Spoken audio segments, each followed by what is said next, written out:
2025년 12월 26일 정부는 김민석 국무총리 주재로 제17차 청년정책 조정위원회를 개최하여 향후 5년간 청년정책의 마스터 플랜인 제2차 청년정책 기본계획을 심의 확정하였습니다.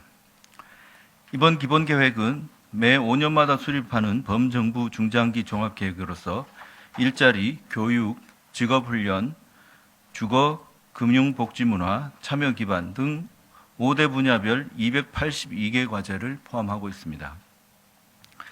이번 계획 수립 과정에서 총 46회의 간담회와 청년 라운드 테이블 등 400여 명의 청년 당사자와 직접 소통을 하였고, 청년신문고, 청년정책 공모전, 지자체의 건의 등 통해 접수된 1,800여 건의 청년정책 제안을 검토하여 국무조정실을 중심으로 관계부처 합동으로 마련하였습니다.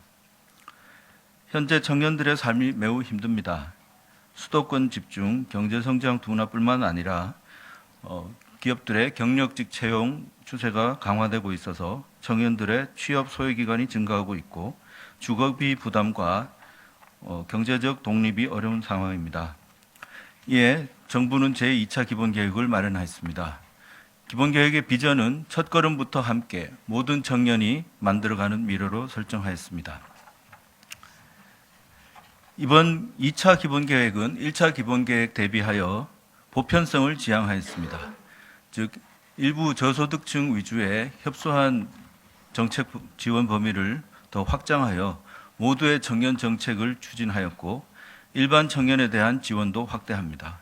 그리고 일반 청년들도 더 청년 정책의 정책 결정 과정에 참여할 수 있는 기회를 확대하였습니다. 5개 분야별 주요 내용을 발표드리겠습니다. 첫 번째, 일자리 분야입니다. 청년들의 첫 일자리와 다시서기 지원을 확대합니다. 먼저 청년을 신규 채용하는 기업에게는 민간 협의체를 통해서 재정 및 세제 포상 등 인센티브 제공을 확대합니다.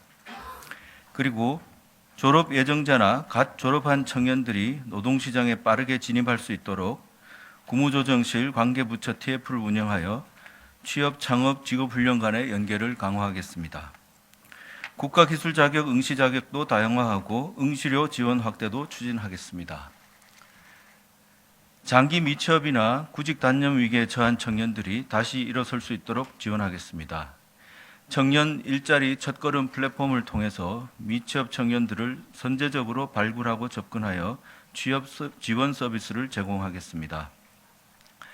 구직 촉진 수당을 단계적으로 확대하고 자발적으로 이직한 청년에게도 생애 1회에 한해 구직급여를 지원하는 방안을 검토합니다. 전체 장병을 대상으로 AI 온라인 교육을 확대하고 민간과 공공 부문에 일경험 기회, 인턴 기회도 추가적으로 제공하겠습니다.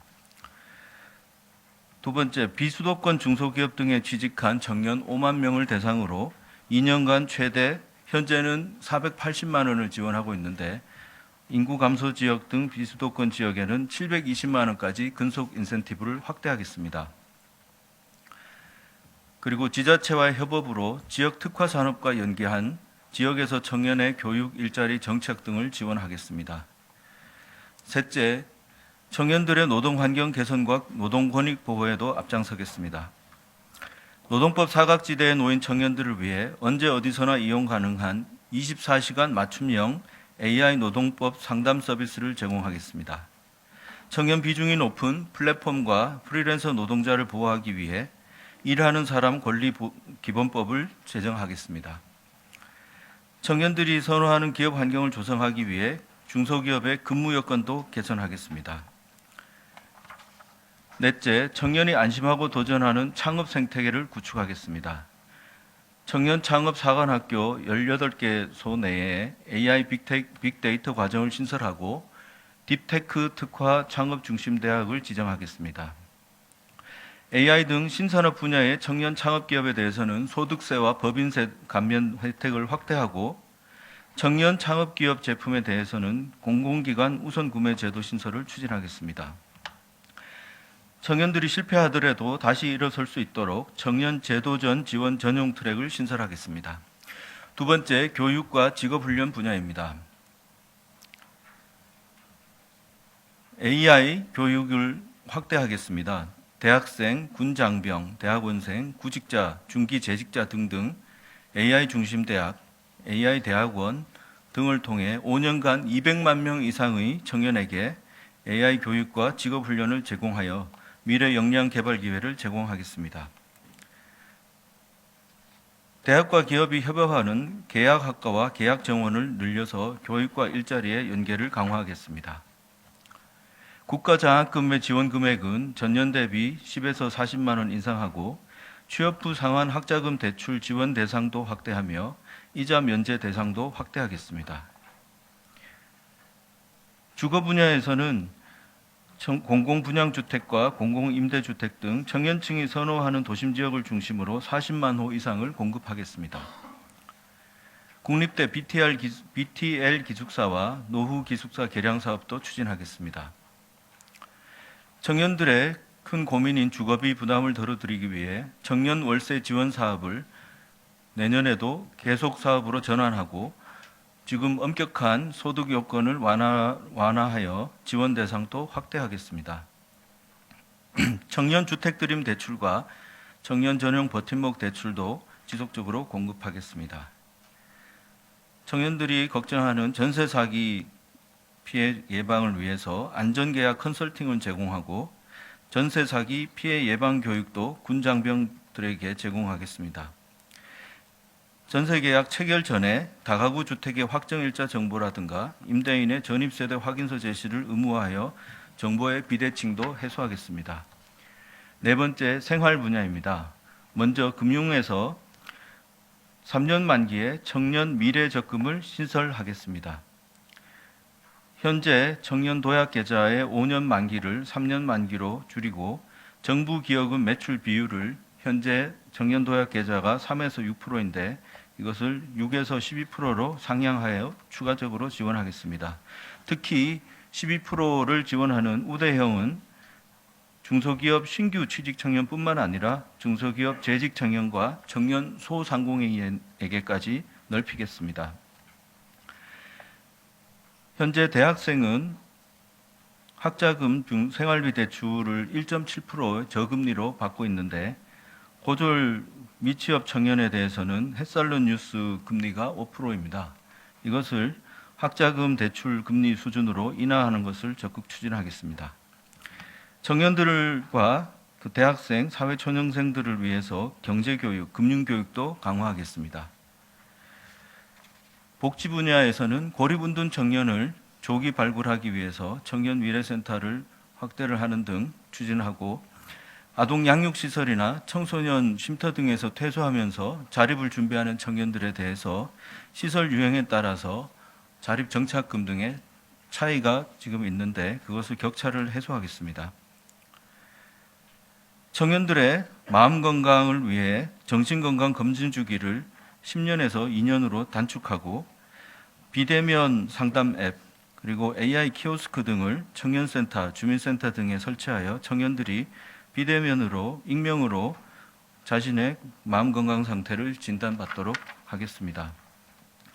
대학생 1,000원의 아침밥 지원도 확대하고 직장인에게도 아침밥과 점심밥을 든든한 한 끼 사업으로 지원하겠습니다. 문화 분야에서는 순수 예술 분야의 청년 창작자 3,000명에게 연 900만 원을 지원하는 K-아트 청년 창작자 지원 사업을 신설합니다. 그리고 일반 청년을 위해서는 현재 청년 문화예술 패스가 19세를 지원하고 있는데 19에서 20세까지로 확대하고 전시와 관람뿐만 아니라 영화와 도서도 구매 가능하도록 하며 비수도권 청년에게는 15만 원 외에 5만 원을 추가 지급해서 20만 원으로 지원하겠습니다. 생활비 절감을 위해서 K패스를 도입해서 5만 5천 원으로 월 5만 5천 원으로 대중교통을 이용할 수 있도록 지원하겠습니다. 마지막 5번째 참여 분야입니다. 청년의 당사자성을 강화하기 위해서 국무총리 주재 미래대화 1, 2, 3 등 청년과의 국정대화를 계속 지속적으로 추진하고 청년들이 온 오프라인으로 직접 참여할 수 있는 소통의 장도 신설하겠습니다. 그래서 청년들이 청년 정책뿐만 아니라 청년들에게 영향을 주는 국가 주요 정책에도 결정 과정에서도 참여할 수 있도록 하겠습니다. 지금 정부 각 기관의 위원회 221개 위원회의 청년 위원 의무 비율은 10%인데 이것을 20%로 상향하겠습니다. 그리고 청년정책조정위원회 산하에 6개 분과 60명으로 전문위원회를 신설하여서 청년들이 1, 2년 동안 직접 청년 사업들을 입안하고 제안하고 청년 정책으로 최종 채택될 수 있도록 참여하도록 하겠습니다. 청년들이 더 청년 정책을 쉽고 편리하게 찾아볼 수 있도록 온라인 통합 청년 정책 플랫폼 일명 온통 청년을 고도화하여 청년 개인의 상황을 입력하면 자신이 지원받을 수 있는 중앙부처와 지자체의 청년 사업들을 AI가 빅데이터를 활용하여 맞춤형으로 추천해 주는 기능을 신설하겠습니다. 오프라인으로는 지역 청년센터가 전국에 242개가 있는데 이것을 허브 기관 역할을 수행해서 청년들이 자신들의 생활 반경 안에서 청년 정책의 이용을 편의성을 제고하겠습니다. 지자체가 자체 청년 정책 사업들을 신설할 때 사회보장제도 신설 변경 사전 협의 제도가 있습니다. 여기서 청년 지자체들이 유사 사업이라든가 비슷한 사업들이 꽤 오랜 시간을 거쳐서 사업 협의가 지연되고 있습니다. 그래서 청년 정책은 미래 세대에 대한 투자라는 특수성을 고려해서 국무조정실에서 사전 스크린을 통해서 협의 시간을 단축하려고 합니다. 청년 친화도시도 매년 3개씩 지정하고 지원하겠습니다. 청년 공동체와 국제 교류의 장도 넓히겠습니다. 오늘 수립한 청년 정책 기본 계획은 앞으로 각 부처와 지자체에서 구체적인 시행 방안을 만들어서 전체를 합쳐서 연도별 시행 계획을 마련하여 매년 발표하게 됩니다. 그리고 매년 말에는 부처별 청년 정책 추진 실적과 성과를 국무조정실에서 평가하고 정책을 계속 개선해서 보완해 나갈 예정입니다. 정부는 청년들이 안정적으로 첫걸음을 내딛고 스스로의 힘으로 자립하며 정책의 주체로 당당히 성장할 수 있는 기반을 마련할 수 있도록 최선을 다하겠습니다. 청년 정책은 예전에 노무현 정부 때 청년 실업 대책을 중심으로 운영해 오다가 5년 전에 청년 기본법을 제정하고 국무조정실에 청년 정책 조정실을 설치하면서 일자리뿐만 아니라 주거, 복지, 문화, 교육, 훈련 등 해서 지금 5년 전부터 종합정책을 추진해 오고 있습니다. 이미 올해 2025년 시행계획상에 중앙부처 사업이 339개, 그리고 광역지자체가 한 900여 개, 기초지자체도 한 1000개 이상의 사업들을 추진을 해오고 있습니다. 다만 이러한 정부의 노력에도 불구하고 아까 말씀드린 것처럼 그 대상이 너무 협소하다든가 또는 전체 청년들의 그 어려움을 덜어드리기에는 다소 미흡했던 게 사실입니다.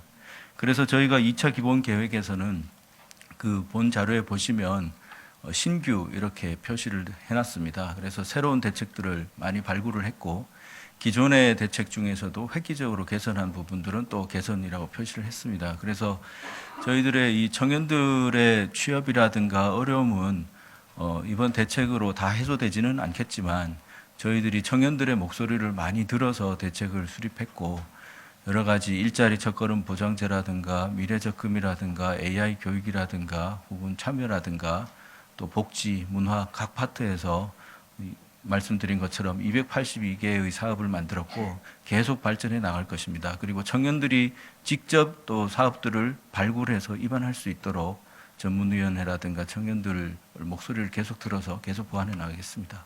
아까 말씀드린 온통청년이라고 해서 청년 정책이라고 검색하면 저희가 온통청년을 올해 25년 2월에 국무조정실에서 개통을 했습니다. 거기에 들어가면 지금 시행하고 있는 정책들 1000개가 넘는 사업들이 다 검색이 됩니다.